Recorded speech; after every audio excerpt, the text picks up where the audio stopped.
Thank you, Gwen. I'm happy to be here.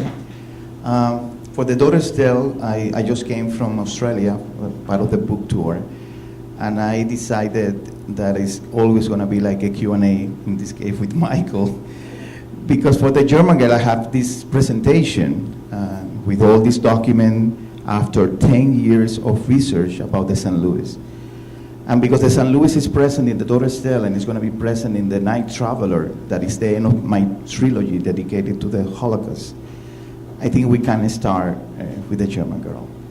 And the St. Louis is, the first time that I heard about the St. Louis I was like 10 years old. I am Cuban, living in Havana, and my grandmother, she's a daughter of a Spanish immigrant.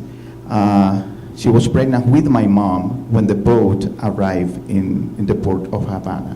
And I remember growing up during the 70s and 80s in Cuba, and my grandmother saying, Cuba is going to pay very dearly because what they did to the Jewish refugees for the next 100 years. It was a little crazy.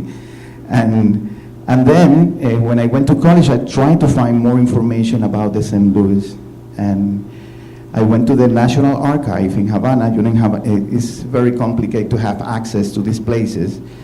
And I asked the librarian, do you have something related to the St. Louis here? And she whispering, like, with a little scare, like, yes, we used to have like 3 boxes, and all of them disappeared during the 70s. Then I left my country, I went to Miami, I started working at the Herald, El Nuevo Herald, the Miami Spanish edition. And I started buying everything related to the St. Louis, books, mugs, plate, pictures, document. I became obsessed. And the St. Louis, it was an ocean liner, a very luxury one, who left May 13 at 8 p.m. from Hamburg with over 937 Jewish refugees. All of them, they had a permit of disembark signed by the Director of Immigration of Cuba, Manuel Benitez. This is the real document and some of the tickets of the passenger. I have most of them, of this document. And this is the letter signed by him saying that you can arrive in Cuba but no work. It's a permit to disembark only. Most of them, they have visas for the United States and Canada, but the waiting list at that moment was like between 3 to 5 years. And Cuba, it was a transit for all of them. There were rich people, Jewish, very rich from Germany, and they wait until the last minute to leave the country for a simple reason. They were white, most of them blue eyes. They don't feel that they belong to the ghetto. And because they were very rich, they think, or they thought they can survive Hitler. And then, for them, it was the other for Hitler. You know, they were the same last name. It was like they sent people to find out because they don't look like Jewish for the Germans. And desperate, the only country gave him visa, it was Cuba at that moment. Hitler allowed them only to leave the country with 10 Reichsmark. It's like $3 at the moment. But the day that the boat left Hamburg, the president of Cuba, Laredo Bru, signed a decree with the number of the passenger of the St. Louis saying that they were not allowed to disembark. This is some of the images, postcard that I bought from the St. Louis. You can see the tea room, the gym, they have a pool even. And this is the real people of the St. Louis. What is the reason there is a lot of picture of the travesty?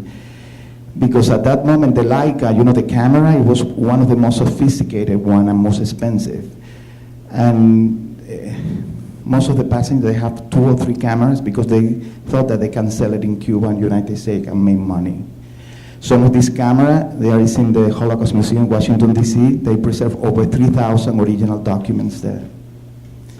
The boat arrived May 27, and that moment they realized, they prepared, they dressed like, with the best dress that they have. They were waiting outside with the luggages, and they received the news that they were not allowed to disembark. It took like a week, the negotiation.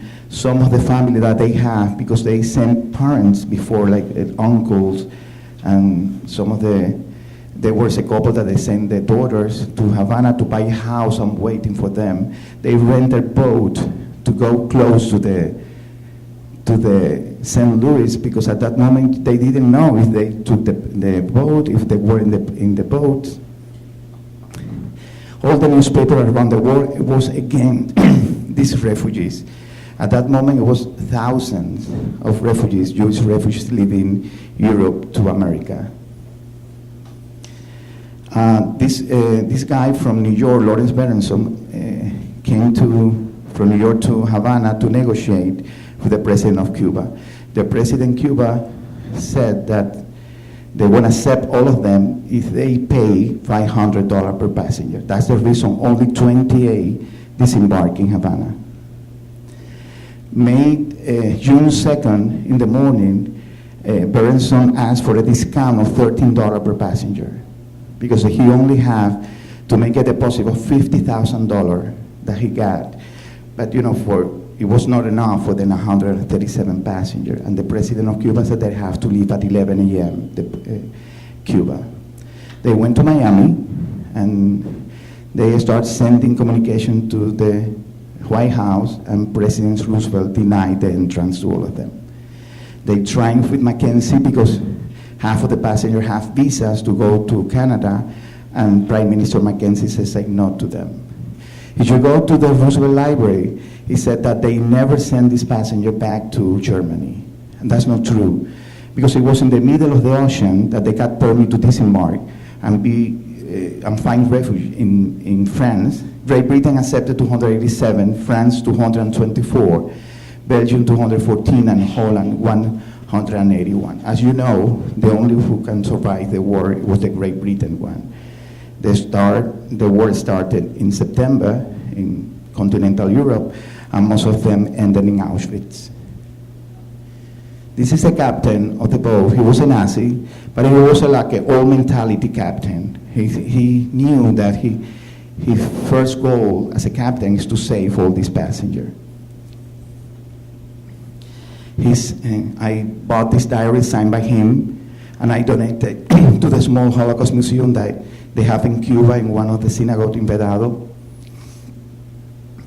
And what is the reason that we don't talk about this story? If you see, it took 75 years to the United States government to recognize what they did to this passenger. It was during President Obama. He invited the passengers. In Canada, they created in 2011 like a monument, but the last year, I held the office of Prime Minister Trudeau to invite all these passengers, and he did an apology in the House of Commons. It was in December, 79 years later. And in Cuba, until today, they don't talk about the St. Louis. I went to Havana for the first time, like 2 years ago, after Obama opened the diplomatic relationships. Publisher Weekly is a magazine dedicated to the industry. They organized the first trip to Havana for publishers and editors. At that moment, because I am the editor of People en Español, a magazine, and my publisher, we were invited to the group. But it was from, the big company publishing houses, Penguin Random House, Hachette, Simon & Schuster. My books is from Simon & Schuster. And I said, okay, I can come, but because I am a journalist, I was not allowed to go to Cuba. I need a permit to disembark there. I am an American citizen, but I have to apply for a Cuban passport. It's mandatory for the government. And then I did everything. It cost a fortune, and they allowed me to go. Then I was happy. I went there. I completed my research. It was before the German book was published. And I said, okay, next year I'm going to come with the same group and present the book in Havana and donate all these documents that you see here. When I arrived, all the books from the American delegation was kept in the costume when we arrived. And the next day, they liberate all the books, but not the German girl. And then my presentation was going to be on Monday. I went to the synagogue. I said to her, to this Cuban Jewish, talking like Cuban with all the hands. And she said, Armando, they cannot cancel your presentation. This is not politics. This is about a donation. And, I'm going to invite ambassador from Germany, Canada, and Italy, I think, and he invited Reuters, AP, CNN. But the next morning when I arrived, she was pale, waiting for me. I said, oh my God, somebody call her. And the government said that I need a religious visa to present my book there. And she said, he's not a rabbi, he's going to do a donation. And she said, we're going to do it. You want to cancel, bring the police and cancel the presentation. But it was over 300 people, and that's a small place. And we did the presentation. I started, my mother testing me, please don't be by yourself in the middle of the street. It was like, everybody was in panic. And I explained, I'm not a rabbi, I'm doing a donation. I avoid the last slide saying that Cuba didn't mention anything about the St. Louis, and everything was fine. And we donate we never get back the 100 copies that the Simon Schuster print. But I went to the Havana Book First, and the Mexican stand, they have like 29 books, and I feel like a thief with a plastic bag taking the books, and we donate that book there. For the German girl, it was different, the process of research that the daughters tell. Because this is the story that I heard from my grandmother. I wanted, and it wasn't first person, it was a little girl telling the story. I wanted to sound like a fairy tale. And that's the reason I never talked to the survivors until I finished my book. Even I went to all these places. This is the house where Hannah lived in Vedado, is my house in Havana. This is Auschwitz, the house of Leo, one of the characters, the point of Hamburg when the boat left. I did it after I finished the book. And this is the Berlin 1939, that is the first part of the book. And this is the Cuba 1959 that all, because Hannah and her mother disembarked in Havana, is one of the 28 passengers. And they have to leave again, losing everything in Cuba. What is the reason the German girl? I'm thinking I'm presenting the German girl and not the Torres Stell. What is the reason the German girl is called the German girl? If you were a teenager in Berlin 1939, you were subscribed to this magazine. It was not an entertainment magazine. It was about perfect race, people, with all the Aryan profile. And in March 1939, they took a picture of a girl in the street because they thought it was a perfect Aryan, and she was a Jewish. And it was like a big scandal at that moment. This is one of the survivors. He's Herbert Colliner. He was 13 years old when the boat arrived in Havana. He was with his father, mother, sister, and brother. And this is him today with the same picture in his apartment in Aventura. All his family were killed in Auschwitz. He survived because he was a minor. He was sent to an orphanage, to a non-occupied zone. He was the people who were sent back to France. And because he was in the orphanage, he survived. Yeah. This is Judith. She was 14 months old, and she's the inspiration for the daughter Stell. And she was, this picture is from the boat. He was with her grandfather, mother, and father. And this is she today in Kew Gardens, Queens. And Judith, they went to France. And in France, it was the perfect life for her. She was happy, she was growing up, she learned French, she forgot the German. And one day the Nazi arrived, and they went to a concentration camp, like a provisional one controlled by the French gendarmes. And the night before going to Auschwitz, because it was a transitional camp, the father exchanged her for jewelry with a farmer French family. And when I went, that day that I took the picture, because I have my daughter still, the story around, I'm going to talk later, Oda sur Klein, this family that she's owner of the bookstore in Berlin and going to France, and one of the daughter in the St. Louis, she kept a small one. But I need a climax for the book. And when I talked to Judith, I think I found the key that I need for my book. And Judith, even crying that day, she said, one night, I went with my father. We left the concentration camp. It was controlled by the French. It was not like Auschwitz. We went to the middle of the forest and said, look at the tree. I never see my father again. And she grew up in France. She was happy.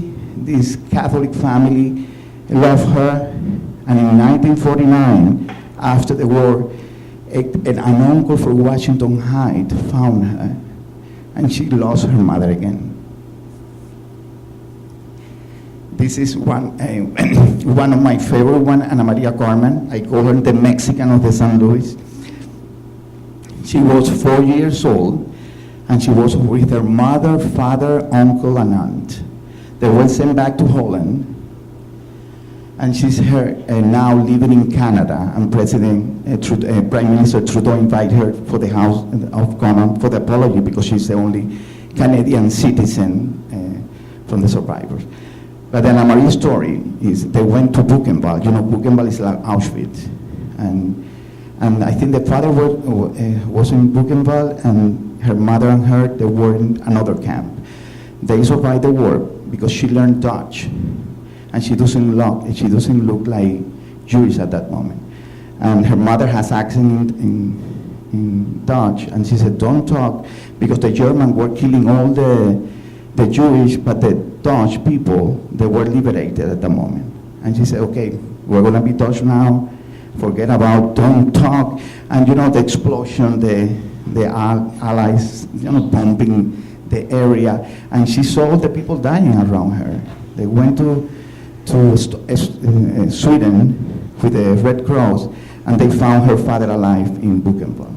And the uncle, because he was married to a non-Jewish woman, they were not sent, they were sterilized, and you know, they never went to a concentration camp. And they got permit to go to Mexico, and they were in Mexico. And then this family moved to Mexico in 1949. They became Mexican. They eat tacos. They talk Spanish like a Mexican. And the daughter is a very famous artist that I knew her because in one of the anniversary of the boat, I posted in Facebook. Sometimes Facebook is useful.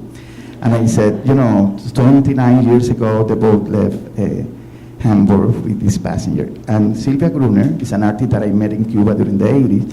She lived in Mexico. They call me Mandy. Mandy, I think my mother was on that boat, but I'm not sure. He said, Sylvia, send me the last name of your mother. And it took like 3 days to answer my message. And I said, no, it was your mother, your uncle, your whole family was there. Where is your mother living? In Toronto. I took a plane the next day, and right now we're the best friends. And you know, I go for Shabbat dinner. I went with them to Ottawa for the apology. And she's the funny one and the lucky one. She was like a baby. She was, I think, 9 months old on the boat. But the father, he was really smart. Because the people, most of the doctors went to France, because most of the Jewish rich people in Berlin, they speak French.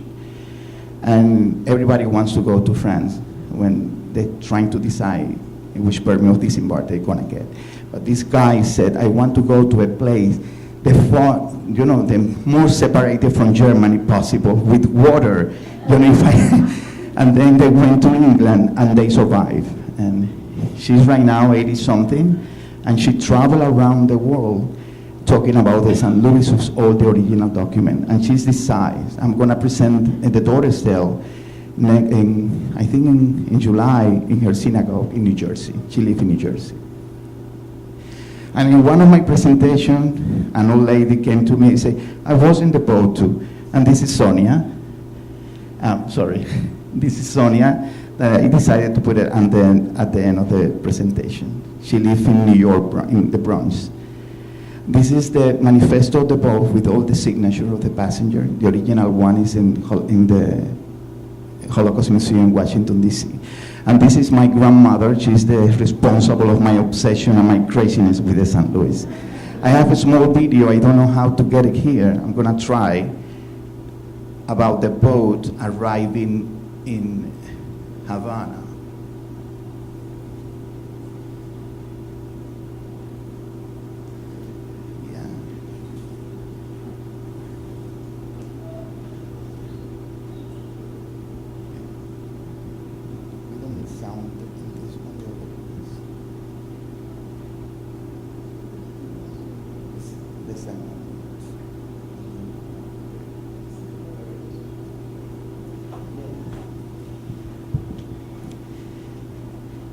Then when I was writing, well, here's the, yeah.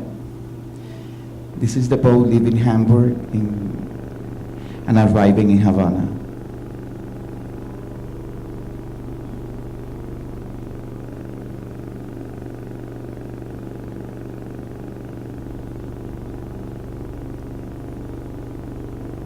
This is the government of Cuba negotiating with the captain.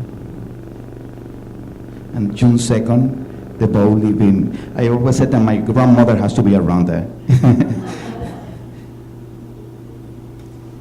And the other one is the promo for the German girl, but you can see like a real German girl, like Ana Maria talking in the video is a couple of seconds.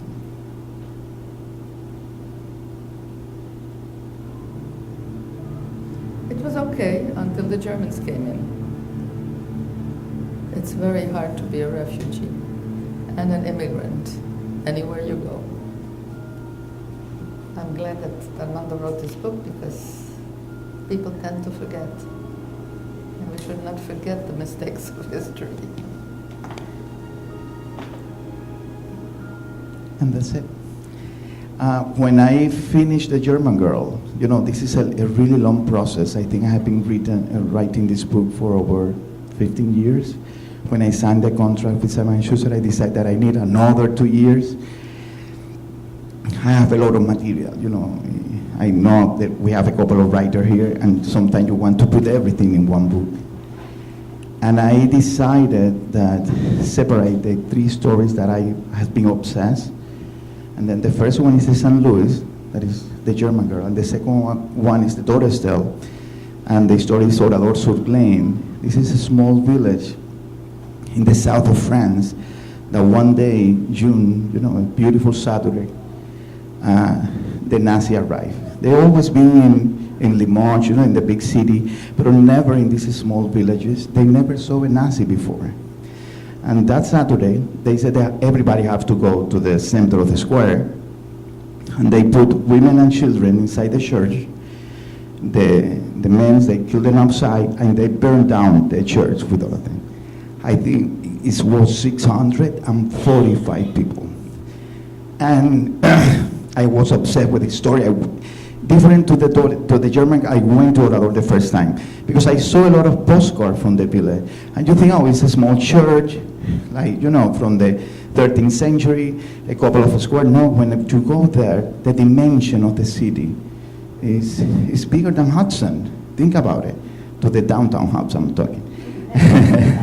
And they have the cemetery, the hotel, like, you know, long blocks, and you feel it. You feel the massacre when you go there. From a postcard, it's completely different. And what is the reason, like the St. Louis, what is the reason nobody talk about it? I presented the idea to Simon & Schuster, most of them they're Jewish, they don't know about the St. Louis. You know, because of shame, because it's easy to say that Hitler killed over 6 million Jewish refugees. But when you said that Cuba, United States, and Canada, it was part of the crime, we prefer to forget, as Ana Maria said. If with Oradour-sur-Glane, what happened? It was the French policeman who killed all these people with the help of the Nazi, of course. You know, the brain, it was the Nazi, but it was like a 5 German. The rest of them, they were French. Most of them from Alsace, you know, this is a frontier with Germany, and most of them, they speak German. And I'm gonna end the trilogy with a book that I need another 2 years, and it's called The Night Traveler. And it's about a little girl, and she's 7 years old, and the mother is a poet, a German poet, and she wrote a poem saying that at night, everybody has the same color. And then you realize that this girl is black, and she's a daughter, they call from a German woman with a man, a black guy from the colonies. It was typical at that moment. And Hitler created a law that you are a mixed race, you have to be sterilized after the 7 years old or go to a concentration camp. And then all these women were in panic trying to find how to send the daughter outside Germany. And the only one receiving permit of disembark in different country was the Jewish. And she found a family Jewish to take her daughter to Cuba and going back to Cuba in that book. And why we don't talk about that? Because Hitler based his law, or this law, in the eugenic studies from an American doctor in Pasadena from 1924, who created all this law to find the perfection of the race. At that moment, for him, it was not about black, it was about schizophrenia or some deformity that you have to kill them and clean the race forever. And then Hitler has all this book about, and he was almost his mentor. I read one article saying from the doctor for Pasadena. I'm talking too much, I think. I don't know if you have any question. Let me think, because I talk more about the German girl than the daughter stuff. Yeah. It's not my fault, it's Michael's fault. Yeah. Just curious, do you drive a Volkswagen? Do you drive a Volkswagen or a Mercedes? No. No, not really. And right now, I read an article going to Australia. Do you know the Krispy Kreme? You read this story in the New York Times? But you know, I don't eat donuts anyway. But if you don't know this story, this conglomerate from Germany, even the new owner, the descendant from this guy, they realized he was one of the worst Nazi ever. And the mother is half Jewish, and the father was killed in a concentration camp. Yeah. And they changed the name of the foundation in name of the father instead of the German guy. Oh, the father was German too, but the Jewish one. No, I don't drive a Volkswagen. We have a Toyota. We have a classic family with 3 kids with a Sienna.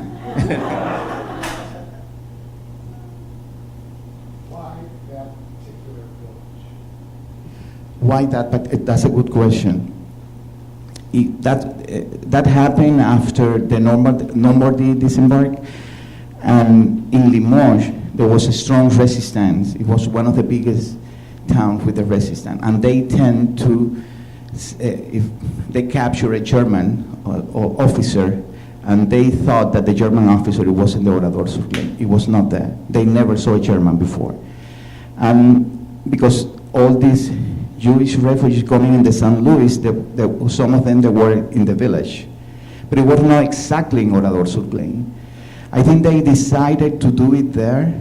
It's most because they can erase the whole village. It was like a small village that you have to enter. It's like a fortress, you know what I mean? That you can, because they pretend to decide. They burn down the whole village. They disappeared the whole village in a second. And after the war, Charles de Gaulle decided to create a memorial with the ruins, and he rebuilt the village on the side. But if you go to France, even the German girl is going to be published in September in France, they take time to accept the kind of story. They have to feel first how the people is going to react. And I went to Paris, I meet my editor, and they don't want to publish any picture. You see the German girl, I have all these pictures that I show you here and the manifesto. They want them to read the book like a complete fiction. They're French. And I said, okay, I don't care about that. You don't have to have the picture, but you have to have my note saying that it was real. I don't care, because that's the reason that I wrote the book. I want you to read the book like this fiction. It's a fairy tale. It's a love story between Hannah and Leo, but at the end you're going to see that it was real, that happened, and that can happen again. And then after, a whole morning fighting, they decide that they're going to keep my notes at the end of the book without the picture. And they love the daughter still, but they wait until it's around the world, and then they're going to see if they're going to publish now. They said that they always need in the kind of story, because the second part is completely in France, like a positive character. And Maria Louise, she's a cooker, and she saved this Jewish girl. But she said that she's not count like positive because she's French, but she was married to a Jewish, and then she's not the same. She said that. And then I have the priest that is like a very strong character, and he count, or he's a priest. He have to do it. They need like someone, regular people, that connect with the audience today and feel that you're, maybe they don't want to feel guilty, but it's a different generation. For me, it's like absurd to think like that, yeah. Another question? What was the real reason documents were meant? What was the real? Oh, the real reason. Well, that's hard to find out. There is a lot of speculation. I have all the communication between the State Department with the Cuban government, because for the side of the United States, they have to keep a record of all the faxes, no, telegram, whatever it's called, cables. And the call, even the telephone call, they have to transcribe the call, the telephone. I have a book with all these documents. And the reason was Manuel Benitez, the director of immigration, kept the whole money, the $175 per passenger. And the president never received $1. And Manuel Benitez, his mentor was Batista, that became president before Castro, and he was the chief of army and the strong guy, but he's a very good politician. And when the boat arrived, he was sick. And his doctor said that he can even answer the phone because he has a cold. And he wake up 7 days later when the boat, or 15 days later when the boat left. And then he's not responsible for the St. Louis.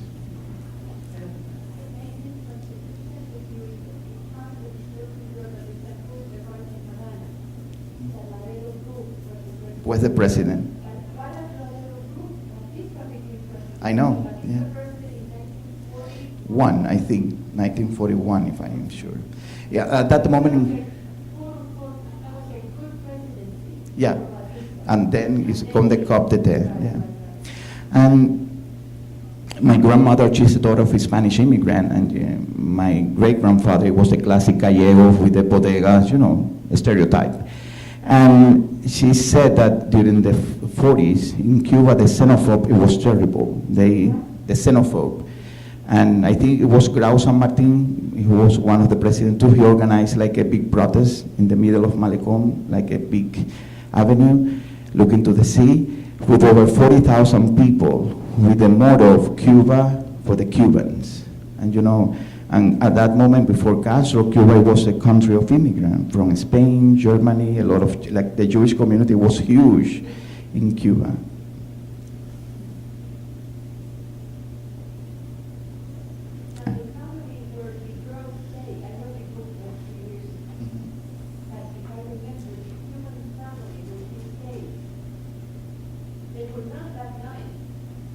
You said, which family? I wrote a book many years ago.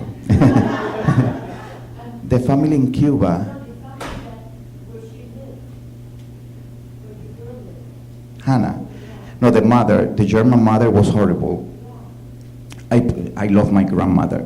But she is like my grandmother saying Cuba is going to pay very dearly because what they did to my husband. Because remember, she disembarked with Hannah, with this 12 years old, in Havana, and the father stayed in the boat and go back to France and ended in Auschwitz. That's it. So then she was pregnant at the boat. She has a baby in New York because she has a visa, but she wanted to stay in Cuba waiting for his husband. And at the end, she was like my grandmother, like she wanted to stay there, and she's gonna die there, and Cuba is gonna know what they did to his family until the end. All these phrases from my grandmother. We left the country, me and my grandmother never want to leave the country. Yeah.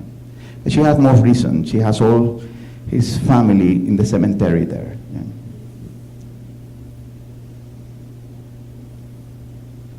But you know, the book is about tragedy, but it's a love story too, don't think.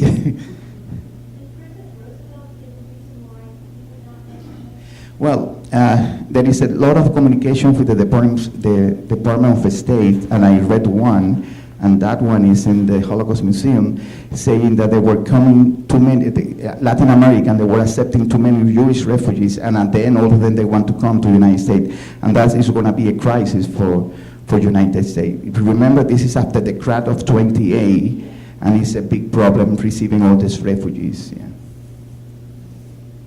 But it's not a real reason. he said that they have to wait for the 5 years waiting list for the visa.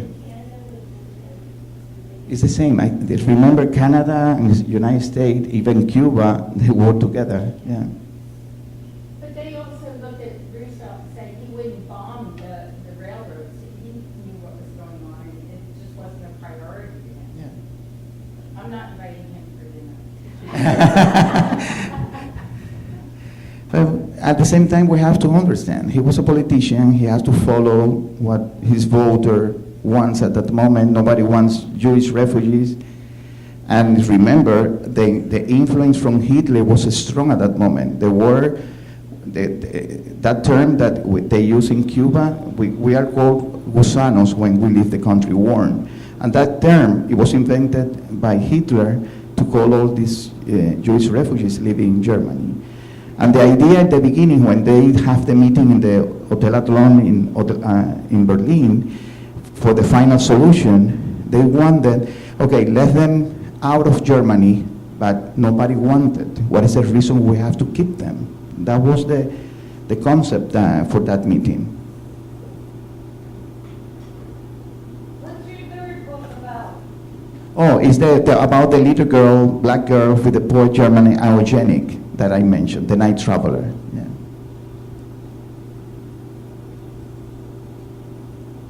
And I'm done with the Holocaust.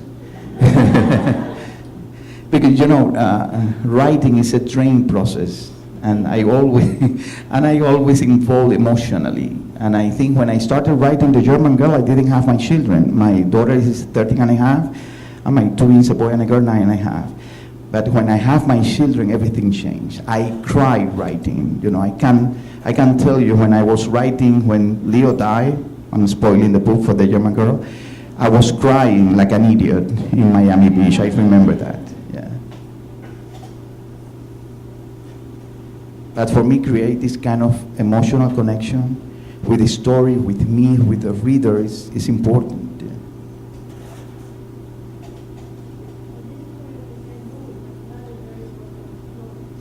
No, in Cuba until today, that's like science fiction.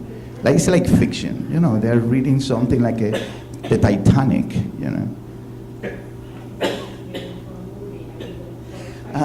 Yes. I never think about it, but when The German Girl was out, Anne Thomopoulos, she's a very well-known producer. She's a producer for Band of Brothers from HBO and Versailles, like The Palace. And she's doing something that she doesn't like in Netflix now, Hookup Plan, I think it's called in French. And she loved the story. She wanted to do a 6 chapter, like a series. But you know, it takes time. She thinks that it needs 60 million euros to do this series. And I don't think it's never, you know, maybe it's gonna happen when I die. No, I don't know. But she loved this story, and we're very close. But these people have like a tense project at the same time and producing different things, and this is the story that she wants to do. And then I need a movie agent, because when these people start talking, for my first book I didn't have an agent. I have my editor. My first book is called In Search of Emma, that I wrote in Spanish. You know that I write in Spanish? I explained that? I'm gonna talk about it. I write in Spanish because this is my language, and after I finished my book, Johanna, my editor from Simon, she's not Jewish, from Simon & Schuster, she said, Armando, we need to find a perfect translator now. Because, you know, you have like a tone, a different tone. It's not like a regular. And she sent me 3 tests, like the first 10 pages for different translator, with number 1, number 2, and number 3, without names. And when I read it, I said, Johanna, the only person who can translate my book is number 3. And then she said, Armando, we have a problem. He's the most expensive one.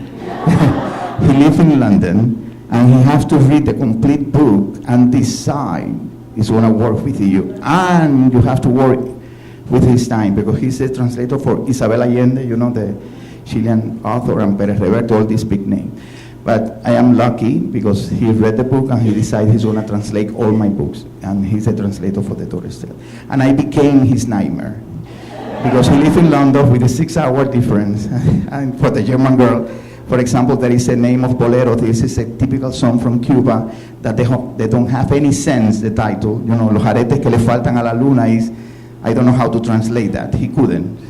And it's like the moon, something like that. And he said, that doesn't have any sense in English. It's okay. The Bolero doesn't have any sense. You have to put it like that. And we were fighting, but he's a great translator. I'm lucky to work with him. And why I talk to the translator? You asked me something, I came to that. Yeah, okay, you know, I have a little ADD, I think.